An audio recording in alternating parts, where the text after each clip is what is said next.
Poor Waitress paid for a young man. The next day, 300 soldiers lined up for her. Rain tapped steadily against the diner's windows, thin streams running down the glass like tears. Inside, the warmth from the coffee machines did little to ease the fatigue pooling in Eliza's shoulders. The late shift always left her drained, but she wore her exhaustion behind a smile, pouring refills and wiping counters with quiet grace. It was near midnight when the door creaked open. A gust of cold air swept through, turning a few heads. A young man stepped inside, soaked to the bone, his coat torn at the sleeve and boots caked with dried mud. He moved slowly, not out of age, but caution, as if unsure whether he was welcome. Eliza looked up from the register, meeting his eyes. They were clear, startlingly so, beneath the tangled hair and wet lashes. He walked to the counter, his hand slightly trembling. "I'm not here to cause trouble," he said, voice soft, barely louder than the rain. "I just need a meal. I have no money, but if you could spare a sandwich, anything warm, I'll do dishes, clean floors, whatever you need." Eliza hesitated.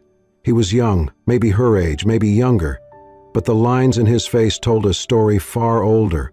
There was no begging in his tone, no pity sought, only quiet dignity wrapped in desperation. She looked toward the kitchen, then at the tray holding a full plate of meatloaf and mashed potatoes, a canceled order, still hot. Without another word, she slid the tray off the warmer, added a cup of black coffee, and placed it gently in front of him. "Someone canceled their order," she said. "Seems a waste to throw it out." The man blinked. "I thank you. I mean it," she smiled, already turning back to grab extra napkins. "You don't have to mean it. Just eat." But the moment shattered as a sharp voice cut through the quiet. "Eliza," her manager Greg stepped out from the back, his expression thunderous. "What is this?" "It was a returned meal," she said calmly. "He's hungry." "I do not care if the Pope is hungry. We don't give away food." Eliza stood her ground. "It would have gone to waste." "Not your call," Greg snapped. "You're not running a charity. You want to feed the whole damn street? Do it on your own dime." Eliza looked at the young man who had set his fork down, already halfway to standing. "I'll leave," he murmured. "No," she said quickly, then turning to Greg, "Take it out of my tips." Greg's lip curled. "You're fired." Silence fell like a dropped glass. The diner froze. Eliza untied her apron slowly, placed it on the counter and nodded once. No anger, no tears, just tired acceptance. She stepped into the rain, the door slamming shut behind her. The cold hit her like a slap, but she didn't flinch. She walked down the street, her coat thin against the wind, the weight of her decision heavier than her soaked shoes. Behind her, footsteps splashed through puddles. She turned. The young man had followed her, jacket pulled tight, his eyes searching hers. "I'll never forget what you did in there," he said, voice rough with cold and something else. "You didn't treat me like trash. You saw me." Eliza looked at him, truly looked. The storm had etched shadows under his eyes, but something in him was unbroken. She offered a small smile, one hand pressed to her chest to keep in the warmth of that moment. "Everyone deserves to be seen," she whispered. Then, without another word, she turned and walked into the night, unaware that this moment, this choice, would echo far beyond what she could ever imagine. The room above the laundromat smelled faintly of detergent and mildew. Eliza closed the door behind her with a tired sigh, letting her damp jacket fall from her shoulders onto the lone chair by the wall. The heater groaned when she twisted the knob, more noise than warmth. Smokey, her rescued orange tabby, meowed from his perch on the windowsill, stretching lazily before curling back into himself. She sat on the edge of her mattress, toes tingling with cold, fingers still clutching the last of her dignity. Fired, just like that, for feeding a stranger a meal someone else had already abandoned. Her tips for the week, what little she had, were already gone on cat food and a half bag of groceries. Rent was due in 4 days, and she was already late on the electric bill. She stared at the ceiling, blinking back tears that refused to fall. The next morning, a knock at the door startled her. Not a loud knock, just 2 soft taps. When she opened it, no one stood in the hallway. Just a plain, white envelope lying at her feet. Cautiously, she picked it up and stepped back inside. The flap wasn't sealed. Inside was cash, enough to cover next month's rent. She gasped softly, fingers trembling as she unfolded the note tucked inside. The handwriting was neat, deliberate. People like you deserve more than survival. There was no name, no signature, just those words and the quiet weight of them. Eliza clutched the paper to her chest, her mind racing. Who? Why? She thought back to the man from the diner, his clear eyes, the way he'd looked at her like she was the first person to truly see him in a long time. Later that week, while walking home from a nearby food pantry, Eliza paused at the corner of the church. A small crowd had gathered in the alley beside it, volunteers setting up folding tables with warm food, clean socks, and first aid kits. She stepped closer, drawn by the scent of baked bread and the quiet laughter of people who hadn't had much to laugh about. And then she saw him.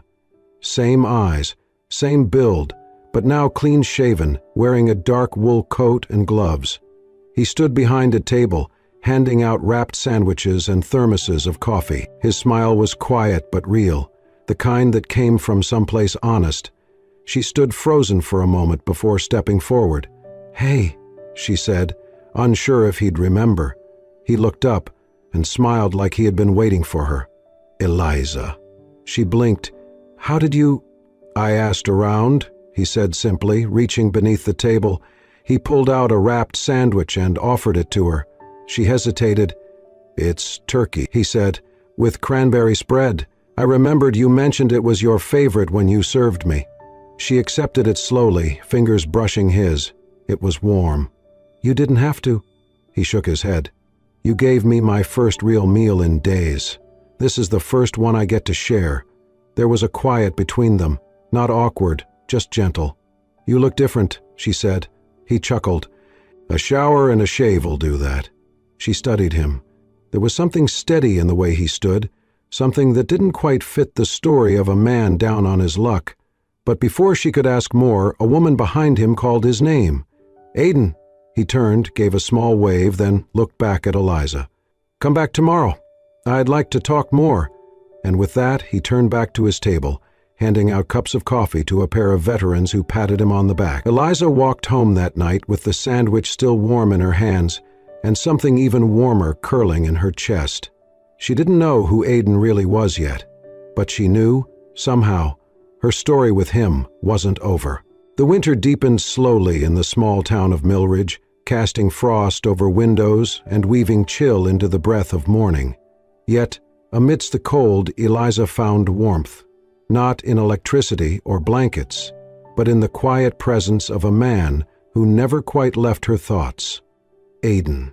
He had become a constant in the backdrop of her struggling days. At the community soup kitchen, she would often find him already there before her, tying aprons behind his back, sleeves rolled up, greeting the elderly with a kind nod and children with warm jokes. At the charity clinic where Eliza had taken a part-time job helping schedule appointments, Aiden would swing by, dropping off supplies or walking patients across the slushy street without fanfare. "You volunteer everywhere," she teased once, handing him a box of donated scarves to distribute. "I like warm things," he replied with a shrug. People, soup, scarves, smiles. But whenever she asked about him, his job, where he lived, how he came to be in town, he'd dodge the question with a half smile and change the subject. "Some stories take time to tell," he once said, eyes flickering toward the snow-dusted rooftops. "And some are better heard when you're ready to listen." It should have bothered her, his mystery, but it didn't, not when his actions spoke louder than most confessions ever could. One morning, as Eliza stepped out of her apartment, she found a single daisy placed carefully on the doormat. Slightly crooked, bright against the gray cement, tied around its stem was a scrap of brown string and a note scribbled on the back of a bakery receipt. "Just because the world's been gray doesn't mean you have to be." It was the first time in weeks she genuinely laughed. Not a tired exhale, not a hollow smile. An honest laugh that bubbled up and startled even Smokey, who blinked at her from the windowsill. She tucked the daisy into a mason jar and placed it on her nightstand. It stayed there, still, long after its petals began to curl inward. Their rhythm became something sacred, a nod across the pantry, a cup of cocoa passed wordlessly at the bus stop, a shared silence on the church steps after closing time. But one Friday, the chill seeped in deeper than usual. Eliza woke with a sore throat and a fever that burned behind her eyes. She wrapped herself in layers and still felt like ice had taken root in her bones. Work called, asking her to rest and stay home. Her neighbor, an elderly woman named Marge, dropped off a bottle of ginger tea, but by nightfall Eliza couldn't keep anything down. She curled into herself beneath 3 blankets, Smokey pressed to her side, shivering despite the space heater humming at her feet. The world felt very far away, her breath short, her head pounding. A soft knock stirred her. Weakly she shuffled to the door. No one there. But on the ground a small thermos steamed gently inside a cloth-wrapped basket. Beside it, a folded piece of paper. With trembling fingers she opened the note. "I know this town gets cold, especially when your body's fighting to stay warm. Tonight let me return just a little of what you gave me. It's chicken soup, my mother's recipe. Eat slowly, feel loved." It was signed with just one letter, A. The soup was rich, golden, with carrots cut unevenly and noodles that clung to the spoon like they were afraid to be left behind. Each sip warmed more than her stomach. It warmed a place inside her chest that had been quiet for far too long. She didn't see Aiden that night, but she didn't need to. In the weeks that followed, they didn't talk about feelings or plans, but something was building, delicate, intentional, a trust not declared, but built from shared kindness and unspoken glances. And though she still didn't know who he truly was, Eliza no longer feared the mystery, because whatever his story, it had led him to her doorstep, and somehow, that made all the difference. The knock came like thunder. Eliza opened the door with a hesitant hand, still in her faded diner uniform from the night before. She had fallen asleep on the couch, exhausted and heartsick from too many shifts and too little rest. But what she saw on the other side of the door jolted her fully awake. 2 soldiers stood tall in full dress uniform, caps under one arm, stoic and silent. Behind them stretched a line of black military vehicles, engines humming, forming an arc around her narrow street. "Eliza Hart?" the taller one asked. She nodded slowly, her breath caught in her throat. "You're requested for immediate transport to Fort Alder." I think you have the wrong person," she stammered. "We do not." The soldier's voice was firm but respectful. "There is a ceremony. You are the guest of honor." Neighbors were peeking out through blinds, stepping onto porches, whispering. A child dropped his bicycle. A woman clutched her chest. No one understood what was happening, least of all Eliza. The soldiers opened the rear door of the lead vehicle. "We've been instructed to escort you with full honors." Eliza didn't know what to say.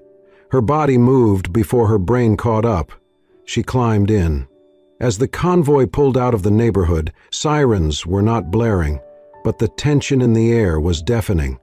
A caravan of black SUVs and military trucks rolled through town like a silent parade, traffic parting to let them pass. Police had blocked off intersections. People stood on sidewalks, pointing, filming, speculating. Inside the vehicle, Eliza sat frozen. Her palms were damp, her heart thundered. This had to be a mistake. Fort Alder came into view after nearly an hour. High fences, guarded towers, the massive flag snapping against a pale morning sky. The gates opened for them, and there, just past the checkpoint, was a sight that stole Eliza's breath. 300 soldiers stood in perfect formation, shoulder to shoulder, stretching across the field in rows. The entire front plaza of the base had been cleared for this moment. The soldiers' uniforms were pristine, boots shined, medals glinted in the sun, and not a single one moved or spoke. As Eliza stepped out of the vehicle, the silence was deafening. Even the wind seemed to still. Her shoes crunched on the gravel. She was led, trembling, down a path lined with honor guards. Their salutes were raised in unison, sharp, reverent, precise. At the far end of the path, on a small platform flanked by flags, stood a man she barely recognized. But her heart did. It was Aiden. Dressed in his formal military uniform, chest adorned with honors, cap under his arm, his posture proud, his face no longer shadowed by hunger or fatigue, but lit with clarity and quiet strength. She stopped halfway. "Aiden?" Her voice was barely above a whisper. "What is this?" He stepped forward, his tone calm but powerful. "My name is Major Aiden Black. I serve in a Special Operations Division under a humanitarian arm of the U.S. Army. For the past few months I have been undercover, searching, watching." She shook her head, stunned. "You? Lied?" "I didn't lie. I didn't tell you who I was, because I needed to see something the world forgets." He looked around at the rows of soldiers.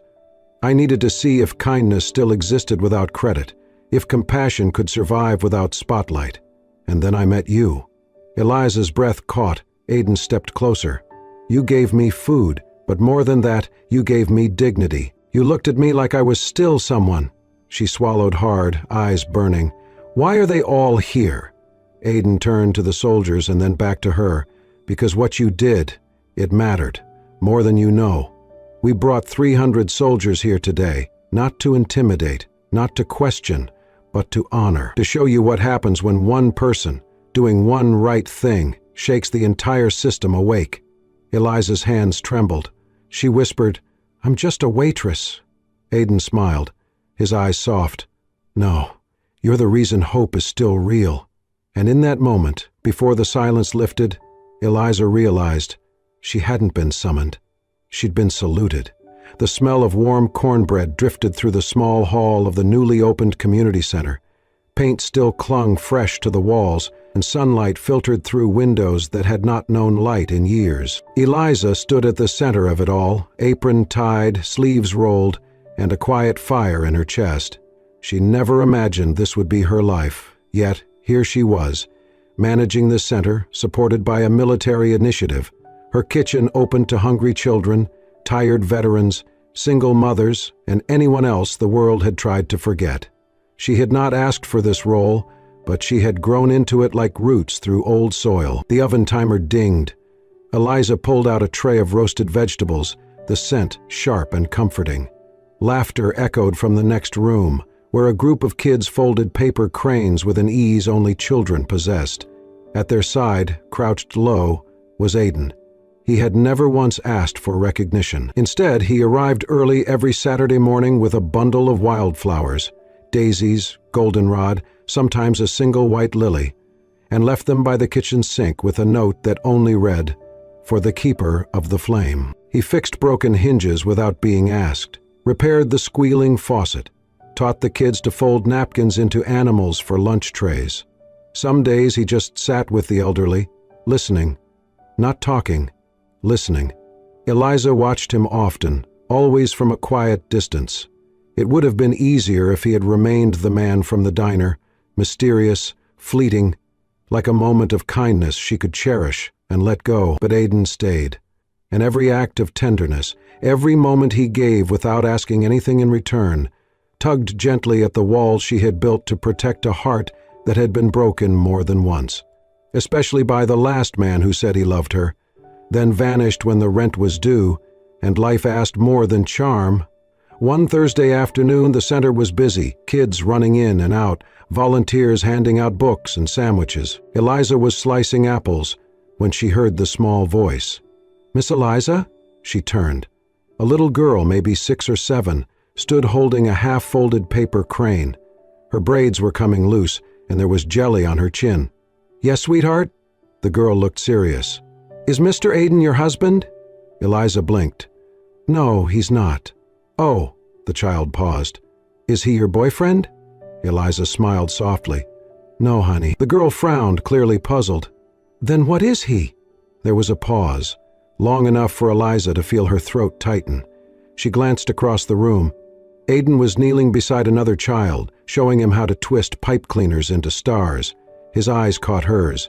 He smiled, not the kind you give everyone, but the kind you save for someone who already knows the worst parts of you. Eliza looked back at the little girl. Kneeling beside her, she tucked the child's loose braid behind her ear and said quietly, "He's someone who made me want to believe again." The child tilted her head. "Believe in what?" Eliza's voice cracked, just a little. that not everyone leaves. That evening after the last bowl was washed and the children had gone home, Eliza found the usual wildflowers by the sink. But this time, instead of a single note, there were two. The first was, as always, for the keeper of the flame. The second said only, "I am still here, and I'm not going anywhere. A." The first chill of fall had crept into the corners of the community kitchen. Eliza stood alone that evening, apron untied, the last light of day spilling through the windows like honey. The laughter had faded, the chairs were stacked, and a warm quiet wrapped itself around the space she had slowly begun to call her own. On the prep table was something she had not expected, a small, time-worn tin box, its metal rusted slightly at the edges. Atop it, a folded slip of paper in handwriting she now knew by heart. "For the one who gave back my breath." Eliza opened the lid with careful fingers. Inside lay a simple silver chain with a small pendant shaped like a spoon. On its back, engraved in faint but steady strokes, were the words, "For the girl who fed my hope." Her breath caught. It was not jewelry meant to dazzle. It was something quieter, heavier, a piece of truth. Behind her, footsteps approached, soft, measured. She turned. Aidan stood in the doorway, hands in his pockets, jacket dusted with leaves from the wind outside. For a long moment they didn't speak. Then he stepped closer, his voice low. "That spoon," he said, nodding toward the chain, "belonged to my mother.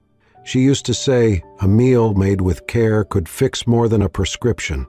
After my last deployment, I stopped believing that. I stopped believing in most things." He looked at her now, eyes unguarded. "I came back, but not really. I was angry. At the silence, at the world, at myself." He paused.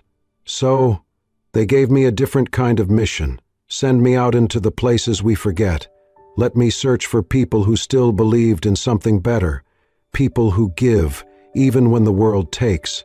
Eliza's fingers closed around the pendant. "And then," he added, stepping close enough for her to smell the faint cinnamon from the afternoon's cookies still clinging to his coat, "I met a waitress who offered me a plate of food without asking who I used to be, who didn't flinch when the world told her no, who stood taller when it got hard, and gave like it cost her nothing, even when it cost her everything." He reached out and took her hand, warm, gentle, steady. "You brought me back," he said, "not to the army, not to a title, but to myself. You reminded me what hope tastes like. It tastes like cornbread and chicken stew, and a quiet place where someone says your name like it matters." Eliza didn't speak. She couldn't. Her throat was tight with unshed tears, and her heart, still bruised from so many yesterdays, beat now with something dangerously close to faith. So instead of words, she turned back to the stove. From the oven, she pulled out a small dish, nothing fancy. Just roasted root vegetables, warm rolls, a pot of lentil soup still steaming beside it. She set the table in silence. 2 bowls, 2 spoons. Aidan sat. He didn't ask questions. They ate slowly, like people who knew what it meant to be hungry, not just for food but for understanding, for safety, for someone to see them and stay. When the last bite was gone and the tea had turned lukewarm in their cups, Aidan reached across the table and rested his hand atop hers again. "Thank you," he said softly, "for seeing me, before I even remembered who I was." Eliza finally looked up, eyes shining. "You made it easy," she whispered. "You showed up." The knock on the door came just after sunrise. Eliza, already at the kitchen stirring a pot of oatmeal for the morning meal, wiped her hands and opened it with sleepy eyes and flour on her cheek. A young officer stood at attention, his uniform crisp, his voice formal yet kind. "Miss Eliza James, we kindly request your presence outside." Immediately. She blinked, confused. "Outside? Why, please, you will understand when you see." Eliza stepped out in her worn sneakers and apron, still dusted with flour, but the moment her foot hit the pavement, she stopped. The main street, usually quiet in the early hours, was no longer just a road. It had become a corridor of honor. Lining both sides, shoulder to shoulder, in perfect formation, were soldiers. Hundreds of them, their uniforms gleaming under the early morning sun, their boots shining. their faces solemn. 300, at least. Army, Navy, Marines, Air Force, men and women of every age and background, standing as one, saluting, silent. The town around them was still, as if the world itself had paused to bear witness. Shopkeepers peered through their windows. Early joggers stopped mid-stride. Cars pulled to the side. Engines hushed. A child on a bicycle stopped pedaling and simply stared. Eliza felt the breath leave her lungs. Her name was whispered in the wind, passed from soldier to soldier like a prayer. Eliza, she's here. 2 officers stepped forward and gently guided her down the street. As she walked, each soldier lifted their hand to their brow in a salute, not for a president, not for a general, but for a waitress, for a woman who had offered a warm plate to someone the world tried to forget. And at the end of the path, beneath a white arch of flags, stood a small stage. On it, a tall man in decorated dress blues. Aiden. But not the Aiden she had first met in a torn coat and quiet humility. This was Major Aiden Black, his chest full of honors, his bearing proud. But when he looked at her, it was not as a soldier. It was as a man in love. Eliza stepped up, trembling slightly. The air was thick with silence. She could barely hear her own breath. Aiden took the microphone, then paused. For a long moment he said nothing, and then, "There are many kinds of service." His voice was deep, steady, but full of something raw. Some carry weapons, some carry hope, some give orders, others give second chances. He turned to face her fully. "Eliza James gave me both." A hushed murmur moved through the crowd. "She did not know I was a soldier. She did not care. She fed me when I was forgotten. She saw me not as a burden, but as a man. And through that kindness, she brought me back to myself." He reached into his coat and pulled out a small box. Velvet, simple. Then he knelt, right there, before the soldiers, before the town, before the woman who had changed everything. "Eliza James," he said softly, voice shaking just a little. "Will you marry me? The man you fed, the soul you saved, the soldier you reminded what it means to be human." Her hands flew to her mouth, her knees nearly buckled, but she dropped beside him, eyes wet, voice strong. "Yes," she whispered. "Yes, Aiden, 1,000 times yes." The crowd erupted. Applause rang out like thunder. Soldiers lowered their salutes and cheered. Flags waved. Bells chimed. The quiet town of Maplewood echoed with a joy it had not known in years. And in the middle of it all stood a waitress and a soldier, no longer strangers, no longer broken. Just 2 people who found each other over a single, quiet act of kindness. The wedding took place in the very heart of the community they had helped build, inside the modest kitchen of the Maplewood Veterans and Families Center. No chandeliers, no string quartet, no champagne tower. Just the warm scent of chicken soup simmering on the stove, fresh-baked bread cooling by the window, and a dozen pots of wildflowers arranged on every table by volunteers who insisted love deserved beauty, no matter the budget. Eliza wore a simple white dress, borrowed from the center's donation closet, and altered lovingly by 3 retired nurses who used to sew uniforms.